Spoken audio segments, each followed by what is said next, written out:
Hi friends, मैं परविंदर खारी।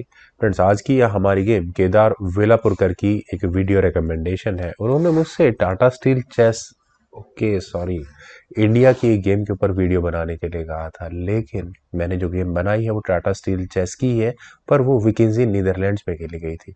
विदित कुमार संतोषी और शक्करयार मेहमेद्रेव के बीच में ये गेम खेली गई थी। तो मैं ज़रूर जो इन्होंने रिकमेंड किया था वो गेम ज़रूर बनाऊंगा, लेकिन मैं इसको प्रिपेयर कर चुका हूँ, तो इसीलिए इसी गेम पर चलते हैं। गेम बहुत अच्छी है। विदित संतोषी ने यहाँ E4 के साथ शुरू किया। E5 यहाँ मेहमेद्रेव ने खेला। Knight F3, knight C6, bishop C4 Italian, bishop C5, then हुआ C3 गुइको piano, night F6, then हुआ D3, D6 और इसके बाद यहाँ व्हाइट ने कैसल किया। H6, देन रुकाया E1 स्क्वायर पर, castle by black, then knight at B goes to D2, bishop B6, then हुआ H3, नाइट E7 और यहाँ मैं कह सकता हूँ दावे से position is very much equal. Night की रीशफलिंग शायद कुछ इस तरह से हो सकती है, लेकिन D4 that's okay. Night C6, night वापस गया। ये होते हैं वीक मूव्स मेरी नज़र में। A6 और A6 का मतलब ये बनता है कि ये पॉन एक कदम और आगे पुश होकर बिशप की मुसीबतें बढ़ाने वाला है, तो E टेक्स D4 एक तरह से फोर्स्ड हो जाता है। C टेक्स D4 होने के बाद यहाँ इस पॉइंट पर क्या ब्लैक को एक एक्स्ट्रा पॉन मिल गया है? ऐसा बिल्कुल भी नहीं है। अगर आप इस सिचुएशन में आए तो कभी भी नाइट टेक्स D4 की गलती ना करें। क्वीन डिस्कनेक्टेड है यहाँ इस पॉन के डिफेंस से। नाइट टेक्स D4 वाइट करेगा, उसके बाद बिशप टेक्स D4 आप कहेंगे बहुत बढ़िया, लेकिन जैसे ही वाइट अपने नाइट को B3 स्क्वायर पर लेकर जाएगा तो डायरेक्टली यहाँ बिशप पर अटैक बनेगा। बिशप के जाने के लिए कौन से स्क्वायर्स अवेलेबल है? सिर्फ ये 3। मान लेते हैं कि बिशप अगर यहाँ E5 स्क्वायर पर गया, ऑप्शन ही नहीं है, F पॉन आगे पुश होगा, बिशप ट्रैप हो चुका होगा।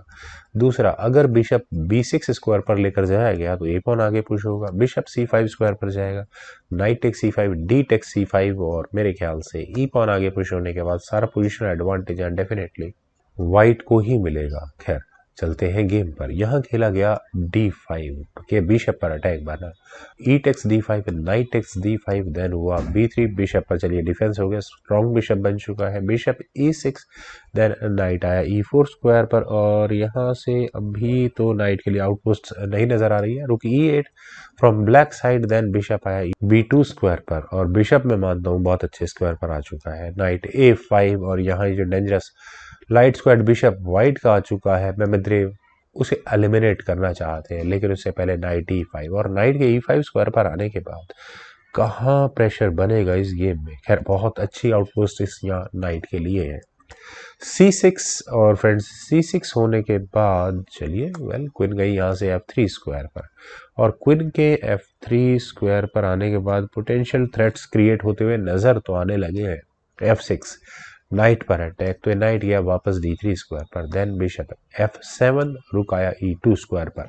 व्हाइट का गेम प्लान सिंपल, अपने रुक्स की बैटरी प्रिपेयर करना है। Bishop C7, then rook at goes to E1, काम हुआ। यहाँ B6 पहले ब्लैक ने खेला तो बिशप गया C1 स्क्वायर पर और यहाँ से बिशप के C1 स्क्वायर पर जाने का एक ही मतलब है कि कुछ इस तरह की गेम यहाँ खेली जा सकती है। रुक आया E6 स्क्वायर पर, bishop D2, then knight takes C4। Finally इस लाइट स्क्वायर बिशप को एलिमिनेट कर ही दिया है यहाँ मेहमेद्रेव ने। B टेक्स C4 होने के बाद नाइट पर अटैक बना तो नाइट गया E7 स्क्वायर पर। नाइट की रीशफलिंग कहाँ जा सकती है? मेरे ख्याल से सिर्फ यही। और मेरे ख्याल से यहाँ दोनों खिलाड़ियों के पास अपना अटैक बनाने के लिए थोड़ी प्रॉब्लम्स तो है। शायद वाइट को अपने बिशप को यहाँ C3 स्क्वायर पर ले जाकर पॉन पर डिफेंस करने के बारे में ज़रूर सोचना चाहिए था, लेकिन विदित यहाँ काफ़ी एग्रेसिव खेले। उन्होंने ऑप्ट किया बिशप टेक्स H6 और यहाँ फ्रेंड्स यहाँ बिशप टेक्स H6 का क्या मतलब है? सिर्फ एक कि अगर यहाँ ब्लैक G टेक्स H6 के लिए गया अभी तो पहले यहाँ विदित का एक ही मूव होगा नाइट F6 चेक। रूक टेक्स F6 करना ही पड़ेगा क्योंकि यहाँ E6 स्क्वायर पर भी वाइट विनिंग होगा। क्वीन टेक्स F6 होने के बाद इस पॉन का कम से कम डिफेंस करना अब बहुत मुश्किल होगा। खैर, चलते हैं फ्रेंड्स एक्चुअल गेम पर। यहाँ इस पॉइंट पर black I think night G6 की ऑप्शन को सीरियसली कंसिडर कर सकता था, लेकिन वहाँ मेहमेद्रेव ने क्वीन टेक्स D4 किया। क्वीन टेक्स D4 का मूव बहुत इंटरेस्टिंग है। आखिर इस क्वीन की पोजीशन को आप देखिए, यहाँ से क्वीन क्या करने वाली है, G7 पॉन का डिफेंस किस तरह से। वैसे वाइट अपने बिशप को वापस भी ले जा सकता था इधर F4 या फिर यहाँ इस E3 स्क्वायर पर, लेकिन क्वीन के G4 स्क्वायर पर आने के बाद जो यहाँ चाहिए था ब्लैक को वो उन्हें यहाँ मिल गया। उन्होंने यहाँ किया एफ पॉन पुश। F5 होने के बाद यहाँ क्वीन और नाइट दोनों पर अटैक है और G7 पॉन पर डिफेंस हो चुका है। तो वाइट को करना ही पड़ा bishop takes G7। Bishop takes G7 होने के बाद एफ टेक्स G4 का सीधा सा मतलब है बिशप टेक्स D4 और सिचुएशन ब्लैक के लिए वर्स्ट हो जाना। तो इसीलिए क्वीन टेक्स G7 हुआ। Queen takes G7, king takes G7 और इसके बाद यहाँ वाइट ने अपने इस नाइट को बचाया G5 स्क्वायर पर।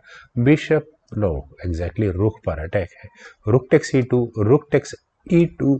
वैसे तो ब्लैक यहाँ डायरेक्टली C4 पॉन पर अटैक लगा रहा है, लेकिन मूव बेकार हो जाएगा क्योंकि एक बहुत स्ट्रांग यहाँ पर चेक नजर आ रही है। यहाँ पहले ब्लैक ने अपने नाइट को G6 स्क्वायर पर प्लेस किया ताकि कम से कम ये रुक ऐसे डेंजरस स्क्वायर पर या चेक देने वाले किसी स्क्वायर पर ना आ पाए। तो knight E6 check, bishop takes E6, then rook takes E6। Rook takes E6 होने के बाद अब ब्लैक को थोड़ा ब्रीदर मिला है। क्यों ब्रेदर मिला है? ब्लैक का एक जो एडवांटेज पीस था वो भी गेम से बाहर था, इसीलिए सबसे पहला काम यहाँ मेदवेदेव ने वही किया, रुक को D8 स्क्वायर पर ले जाकर यहाँ इस नाइट पर अटैक बनाने का। पॉन्स के मामले में भी ऐसा नहीं है, विदित के पास की बहुत स्ट्रांग लीड है और ऊपर से एक पूरा बिशप यहाँ डाउन है विदित। रुक टेक्स C6 पॉन लिया गया, बिशप पर अटैक बना। रुक टेक्स D3 तो खैर वीक हो जाता क्योंकि चेक आ रही है उससे पहले एक, तो बिशप पहले बचाया यहाँ पर ब्लैक ने। वेल नाइट गया यहाँ से E1 स्क्वायर पर, देन नाइट E5 रुक पर अटैक, रुक आया E6 स्क्वायर पर, देन किंग H7। और फ्रेंड्स यहाँ दिखने में ऐसा लग रहा है कि रुक कहीं ना कहीं फंसता जा रहा है विदित का। रुक गया H6 स्क्वायर पर, रुक D1 और यहाँ इस नाइट पर अटैक है। अनफॉर्चुनेटली बिशप के लिए कोई स्ट्रेट फॉरवर्ड ऐसा अटैक नहीं है जो यहाँ इस पॉइंट पर पिंड नाइट पर प्रेशर बना सके। व्हाइट के लिए फोर्स हो जाता है किंग को F1 स्क्वायर पर लेकर जाना। देन हुआ नाइट टेक्स E4 पॉन, तो फाइनली मिल ही गया है। I think king E2 was the best option, करना चाहिए था। और यहाँ से चलिए एक चेक ही आती, इससे ज़्यादा कुछ नहीं होता, किंग वापस F1 स्क्वायर पर भाग जाता। लेकिन यहाँ जैसे ही व्हाइट ने अपने रुक को H4 स्क्वायर पर प्लेस किया तो उसके बाद मेदवेदेव को अपना फाइनल मूव लगाने का मौका मिला, वो था नाइट E3 चेक। और यहाँ इस मूव के बाद रेजिग्नेशन आया विदित कुमार संतोषी का, क्योंकि फ्रेंड्स यहाँ पहले फिलहाल एक चेक है। व्हाइट के पास ऑप्शंस क्या है? सिर्फ दो ही ऑप्शन है। पहली ऑप्शन है किंग को ले आया जाए E2 स्क्वायर पर, या फिर यहाँ इस नाइट को ही ले लिया जाए। दोनों ऑप्शंस को एक एक कर कंसिडर कर सकते हैं। अगर यहाँ किंग E2 स्क्वायर पर आया तो सिचुएशन बुरी तरह से फंस जाएगी यहाँ पर व्हाइट के लिए। कैसे? यहाँ ब्लैक रुक टेक्स E1 कर सकता है, एक्सचेंज सेक्रीफाइस दे सकता है। किंग टेक्स E1 होने के बाद होगा नाइट टेक्स G2 चेक। रुक की पोजीशन बहुत ऑकवर्ड हो चुकी है। दूसरी ऑप्शन करते हैं कंसीडर कि अगर यहाँ इस नाइट को एलिमिनेट कर दो F टेक्स C3, लेकिन उसके बाद आएगा बिशप G3। बिशप G3 होने के बाद यहाँ रुक और नाइट दोनों पर फॉक होगी, या फिर थोड़ी देर पहले ही किया जा सकता था एक्सचेंज सेक्रीफाइस, रुक से इस नाइट को लिया जा सकता था और फिर उसके बाद चेक देकर यहाँ रुक लिया जा सकता था। बिशप का एडवांटेज पूरी तरह से यहाँ पर व्हाइट के पास होता।